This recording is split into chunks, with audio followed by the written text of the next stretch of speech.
Comment on peut se développer, stabiliser davantage en fait notre capacité à exprimer nos plus hautes grandeurs, de ne pas avoir peur de les vivre. Comment on peut en fait rester, quels que soient les aléas de la vie, dans son couple, dans sa famille, au travail, par rapport à son bien-être, tout ce qui se passe au niveau de la planète, comment on peut en fait rester dans cet ancrage, dans cet état d'esprit, dans cette posture. C'est aussi la question qu'on avait envie d'aborder cet après-midi, et c'est pour ça qu'on a demandé à différents évolutionnaires qui sont actifs dans le monde de l'éducation de venir en fait regarder ça avec nous sur le comment. Comment stabiliser ça, comment se développer, comment aller plus loin, comment être cet évolutionnaire qui se développe jour après jour, comment faire en sorte que le temps, au lieu d'être en fait notre ennemi, on se décrépit au fil des années, au contraire, sur notre allié. Parce que plus le temps passe, plus on devient sage, plus on devient évolutionnaire, plus on devient en fait un être qui crée le futur, pour soi et pour les autres. Donc on a posé la question à différents orateurs, et je vais commencer par accueillir Antonella, et puis Antonella Verdiani.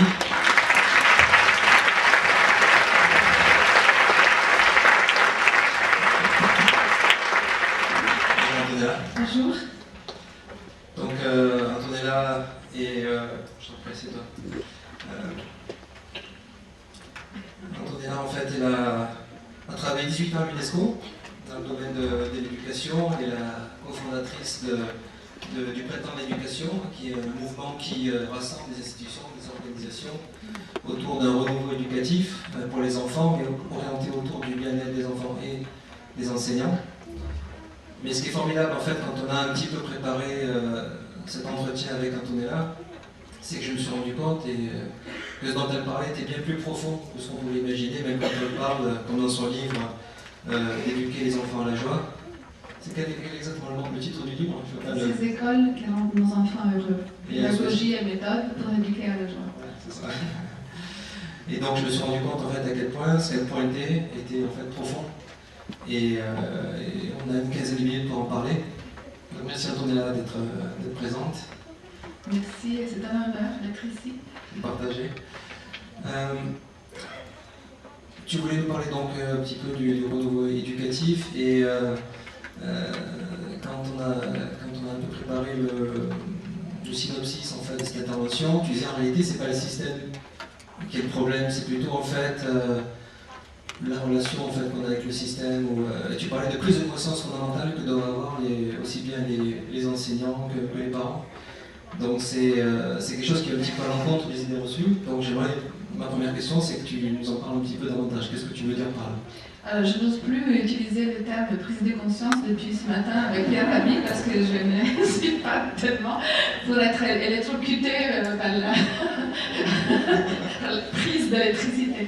Mais finalement, je suis partie du constat que nous sommes tous, dans l'éducation surtout, en train de muter et qu'il y a un changement qui est en cours et qui concerne aussi les enseignants. Le problème, c'est que surtout dans l'éducation nationale, on a la tendance à dire rien ne bouge, rien ne se fait, et que finalement, c'est pas vrai. Donc, je me suis aperçue, et ça, je l'ai vu en parlant avec les enseignants, par mes formations, parce que je donne des formations qui s'appellent éduquer à la joie. En réalité, on ne peut pas éduquer à la joie. Hein. La joie, elle est déjà là. C'est juste, on éduque à une ouverture vers la joie. Hein. Mais je me suis aperçue que finalement, dans ces témoignages d'enseignants qui arrivent avec un poids de souffrance, il y a une volonté de changer. Et il y a en même temps aussi une déresponsabilisation, c'est-à-dire nous sommes ici, mais le système fait que nous sommes en souffrance.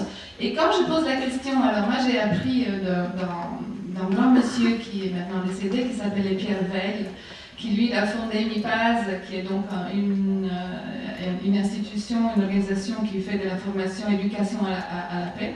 La première question qu'il posait aux participants, surtout dans des endroits comme ça, avec beaucoup de gens, c'est où est la nature? Parce qu'il partait du concept d'être en paix avec soi-même et avec la nature. Elle est où la nature? Il y a 20 ans, beaucoup de participants disaient la nature, elle est en dehors. Hein. Aujourd'hui, on pose la même question, on est un peu plus conscient, la nature, elle est là. Moi, je pose la même question. Il est où le système? Il est dehors. Alors, c'est vrai, le système, il est dehors, mais j'en fais partie. Donc, si j'en fais partie, je suis aussi responsable du changement qui peut advenir dans le système. Et voilà, donc je vais dire une banalité, mais on l'a déjà entendu beaucoup de fois depuis ce matin. Si on ne change pas, nous, le système, il a peu de chances de changer. Peu de chances, pas peu de chances, peu de chances de changer. Et tu utilises spécifiquement en fait l'angle de la joie en fait pour ça. Et alors, Oui. comment tu définis la joie? Parce que tu dis que la joie est déjà là. Oui. C'est pas forcément l'expérience de tout un chacun à chaque instant. Donc qu'est-ce que ça veut dire pour toi? Alors, j'ai découvert, lorsque j'ai commencé ma thèse de doctorat, parce que je suis sortie de l'UNESCO pour terminer ma thèse de doctorat, que d'abord je voulais faire sur la question de la formation des enseignants, qui pour moi est un point crucial. Et puis je me suis rendu compte, en allant visiter des écoles et en allant observer des écoles un peu partout dans le monde, parce que j'ai eu la chance de voyager, je me suis rendue souvent en Inde. Et en Inde, j'ai découvert des écoles où il fait bon aller, où les enfants sont heureux et sont en joie. Donc j'ai décidé de changer le thème de mon doctorat et je l'ai appelé éducation à la joie. Et donc, quand j'ai découvert ce terme de joie, je n'ai pas voulu choisir le mot bonheur, parce que pour moi il est un peu galvaudé, parce que bon, c'est souvent associé à Coca-Cola, donc qui a même un observatoire du bonheur. Enfin, pour moi, hein, je veux dire pour moi. Et j'ai trouvé joie. Mais joie, alors c'est la découverte aussi de l'étymologie du mot. Et le mot vient du latin qui vient de gaudium, qui vient du sanskrit, qui est yug, jug. C'est le même que yoga, c'est le lien. Donc lorsque je suis en joie, je suis en lien. Donc évidemment qu'on ne peut pas éduquer à la joie parce que c'est quelque chose, cette possibilité de connexion, nous l'avons déjà tous en nous. Il s'agit seulement, du point de vue de l'éducateur, de l'enseignant, du parent, de favoriser cette connexion. Et pour moi, la définition de joie, c'est vraiment dans la résilience. Et si j'utilise souvent ce symbole qui est le symbole de la croix. On essaye de le faire sortir du monde de la religion, même si le mot religo, religare, c'est vraiment relié. La croix, dans le sens que si je suis en joie, je suis dans une inspiration de transcendance. C'est ce qu'il disait Jean-Louis Servan-Schreiber ce matin. Cette aspiration de transcendance, je suis en verticalité. Lorsque je suis connectée avec cette joie de vivre, je suis dans une connexion aussi qui m'amène vers le haut. Hein. Bien sûr, avec les pieds sur terre. Et lorsque je suis en reliance, je suis aussi, bien sûr, en connexion avec les autres. Ce qui fait qu'à un moment donné, ces deux forces, ces deux directions se rencontrent au cœur de l'individu, au cœur de nous-mêmes. Donc, lorsque on définit la joie de cette façon, c'est la connexion, c'est le lien, c'est la coopération, et si on ajoute à ça le mot educare en italien, mais aussi en latin, éduquer, si on dit éduquer à la joie, c'est-à-dire éduquer aussi à cette possibilité de l'éducation de nous faire évoluer dans cette direction de connexion humaine, universelle.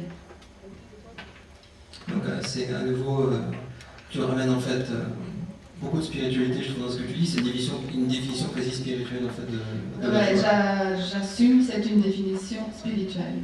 Et pour moi, l'éducation a aussi une mission. Si on ne veut pas utiliser les termes spirituels parce que ça fait encore peur, et je vous assure, dans l'éducation nationale, ça fait encore plus peur. Mais bon, parlons de connexion existentielle. Et parlons par exemple d'ouverture au questionnement existentiel, c'est-à-dire ces questionnements que nous avons tous, et les enfants depuis la plus petite enfance ont. C'est-à-dire, vous avez des enfants qui se posent des questions d'une grande profondeur, et pas seulement dans les ateliers philosophiques. Il y a de plus en plus aux écoles publiques, heureusement, qui introduisent aussi la pratique de l'atelier philosophique dans les classes primaires. Mais là, on a aussi des enfants qui vivent la vie de tous les jours et qui arrivent avec des questions, par exemple, le grand-père est décédé, il est allé où? Il ne s'agit pas aujourd'hui en tant qu'enseignant de donner la réponse, il est allé au ciel ou il est allé nulle part. Il s'agit seulement de provoquer les questionnements, d'être à mesure de créer un contexte, un cadre dans lequel ce questionnement soit libre. Depuis que les enfants sont petits, ont des questions existentielles profondes. Jusqu'à maintenant, on a soigneusement évité de prendre en compte cette dimension-là. Moi, je l'appelle spirituelle, mais on peut l'appeler existentielle, bien sûr. Donc j'ai une dernière question, en fait, parce que j'imagine que c'est quelque chose qu'on doit te poser aussi comme question dans tes propres formations. Les personnes peuvent être tentées de dire ok, moi je change, je fais un effort, je fais le travail sur moi, mais le système, lui, ou les autres ne changent pas, ou le système résiste. Donc qu'est-ce que tu réponds à ça? Parce que c'est une objection qu'on retrouve souvent, en fait. Et ça va aussi dans l'esprit des colibris, donc je suis intéressé de ta réponse. Oui. Alors, le système résiste. Alors, si je résiste aussi, on n'a pas de chance, pas beaucoup de chance d'évoluer. Le système résiste et si je décide de changer, je dois être aussi consciente que ça là, c'est pas un chemin très facile. Donc, si j'entreprends un cheminement d'évolution pour moi, de ma conscience, c'est évident que je suis aussi préparée à des obstacles, mais je prends des obstacles aussi comme des étapes d'évolution, donc c'est plus facile peut-être. Et puis en conseil, je ne veux pas donner de conseils, mais de toute façon on parle beaucoup dans nos ateliers, nos échanges. On s'est rendu compte que si on peut intervenir aussi dans ce changement pour faire évoluer le système, qui est nous-mêmes de toute façon, mais si on peut évoluer et amener des petites touches de changement à l'intérieur par exemple de l'école ou à l'intérieur de la classe, j'entends beaucoup dire, vous savez, des enseignants qui disent, vous savez, de toute façon, une fois que la porte de la classe elle est fermée, moi je fais ce que je veux, et surtout au primaire. Donc je fais ce que je veux, ça veut dire je suis aussi en contact, j'ai établi aussi un autre contact, une autre connexion avec mes élèves qui fait que, par exemple, on peut mettre en place des pédagogies qui sont encore considérées comme alternatives, des méthodes qui sont pas encore totalement acceptées à l'intérieur du système, innovantes, bien qu'il y en a beaucoup qui ont plus de 150 ans. Et voilà, donc moi j'interviens par petites touches et j'ai aussi une ambition avec un groupe de rêveurs, mais des rêveurs de pieds sur terre. On a décidé d'entreprendre un projet qui est donc le Printemps de l'éducation et nous sommes aussi alliés des colibris, nous sommes les colibris éducation quelque part, c'est-à-dire mettre en valeur ce qui fonctionne déjà. Et notre ambition, c'est de vraiment créer une alliance pour le renouveau éducatif en mettant en valeur, en faisant connaître les bonnes pratiques, les pratiques positives, ce qui se fait de nouveau, ce qui va vers cette connexion à l'intérieur de l'éducation. Merci Antonella. C'est un prix. Ouais, merci. Donc, d'abord, je vous propose d'applaudir Antonella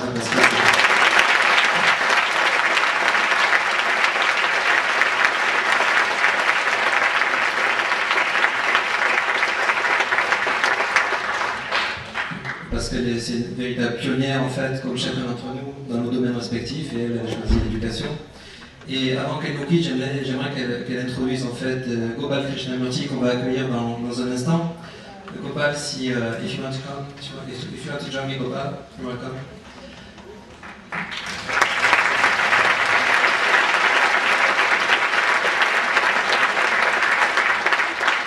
Gopal, je l'ai rencontré par l'intermédiaire d'Antonella qui va le présenter, mais ce que je voulais dire en fait, c'est que quand je l'ai rencontré à Brookwood Park, donc l'école dont il est le directeur au sud de Londres, je l'ai rencontré dans la véranda où Jiddu Krishnamurti avait l'habitude en fait de prendre le thé. Et on sentait vraiment en fait c'était vraiment chargé en fait d'une profondeur inhabituelle. Et Gopal m'a appris en fait que 1 plus 1 ne faisait pas toujours 2. Et je pense qu'aujourd'hui il va nous faire une conférence une conférence vraiment unique, parce que c'est la première fois en fait que moi je participe à une conférence où on a besoin d'une échelle. Donc on va demander à nous installer une échelle sur scène pour pouvoir en fait, pour pouvoir permettre à Gopal de nous faire sa démonstration. C'est un être formidable et je laisse en fait la parole à Antonella pour nous le présenter. Merci.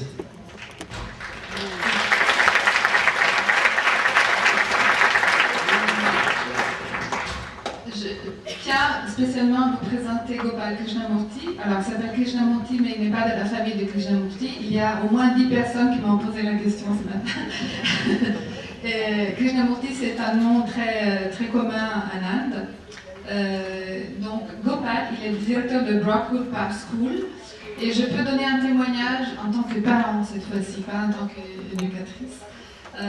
Parce que je suis la maman d'une jeune fille qui va avoir bientôt 17 ans et qui est à Brockwood. Et je peux témoigner du changement de ma fille qui est arrivée dans cette école comme une adolescente. Elle est arrivée il y a 2 ans et demi, comme une adolescente, on peut dire mal dans sa peau, c'est-à-dire qu'elle avait l'apparence de quelqu'un qui allait bien, mais finalement très fermée sur elle-même, très préoccupée de son image. Bien que chez nous, voilà, on véhicule aussi des valeurs qui sont l'ouverture, mais pour elle, c'était quelque chose qui demandait un changement. Alors ce changement, il est arrivé à partir du moment où il a commencé à fréquenter ce collège, donc c'est pas un collège, c'est lycée qui est un pensionnat dans le sud de l'Angleterre. Et nous avons assisté à une véritable transformation de notre fille qui est en train de devenir, qui est un être conscient. Alors conscient, elle se pose plein de questions. Par moments, elle m'appelle aussi le soir pendant que je fais la cuisine, elle nous appelle très souvent.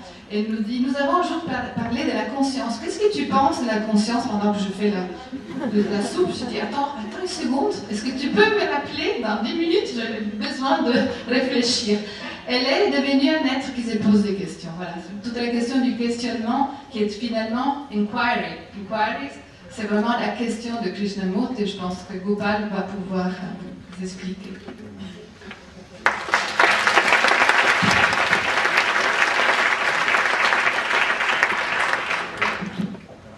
I'll say a few words in French first, so please.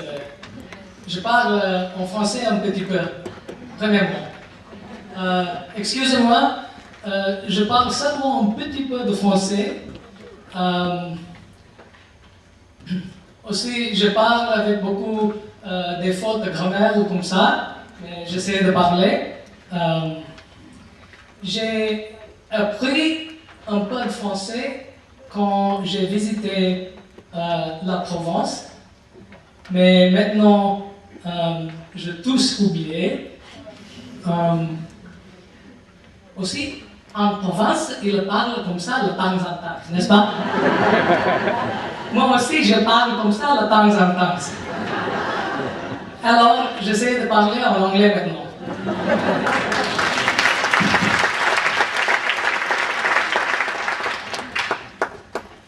I'd like to start with an activity. I'm going to request all of you to start writing this word.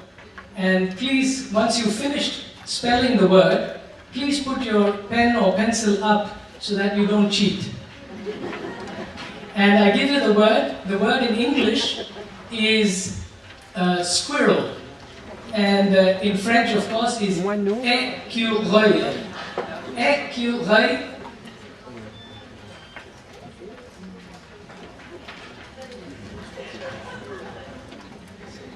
Okay.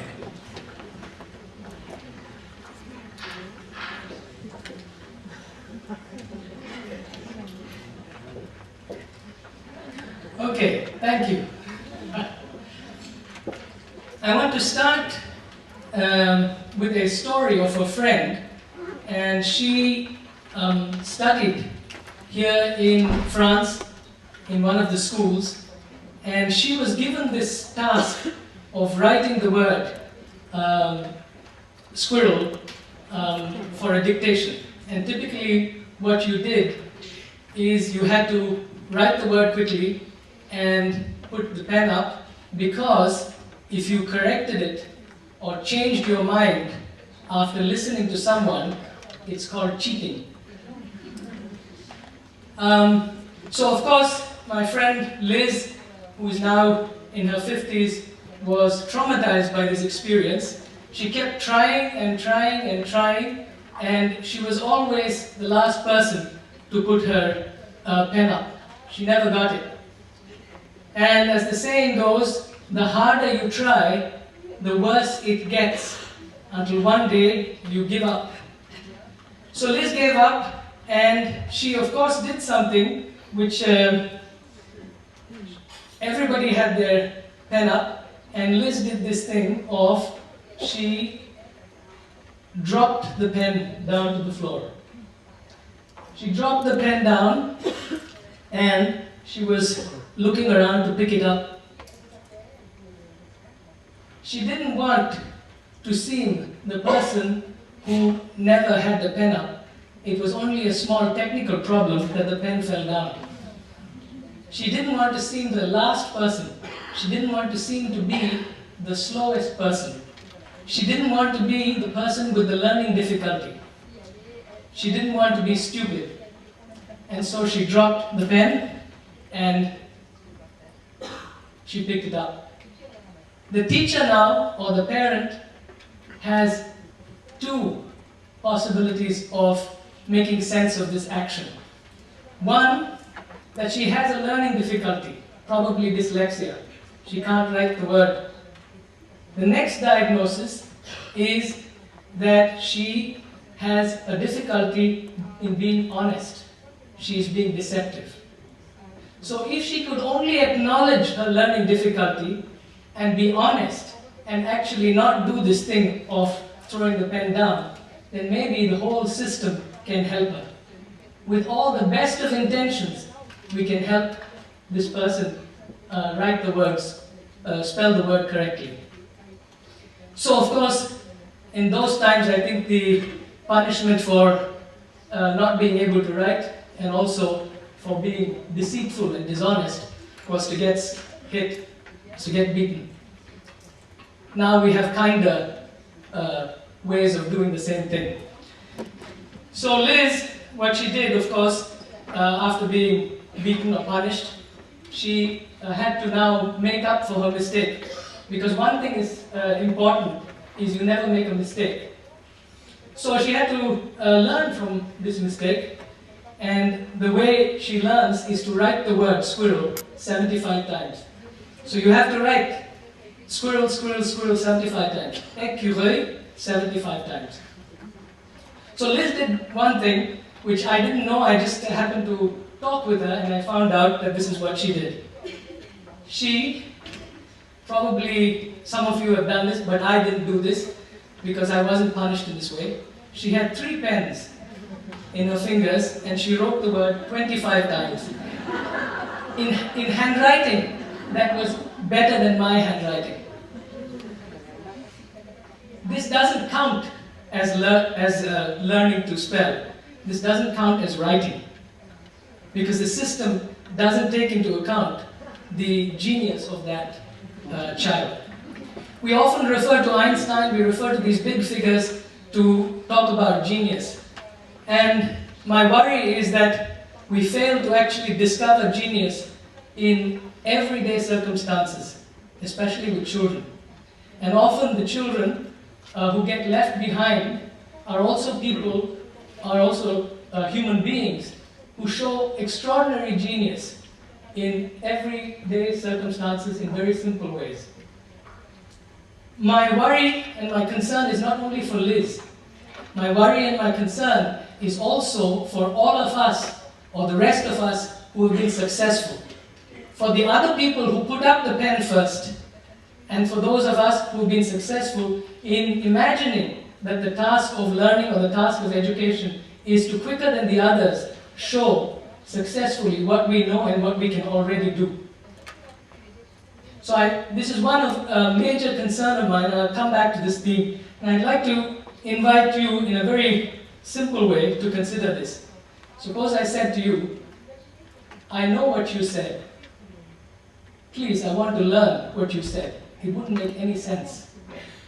If I said, on the other hand, I didn't understand, I don't know what you're saying. Please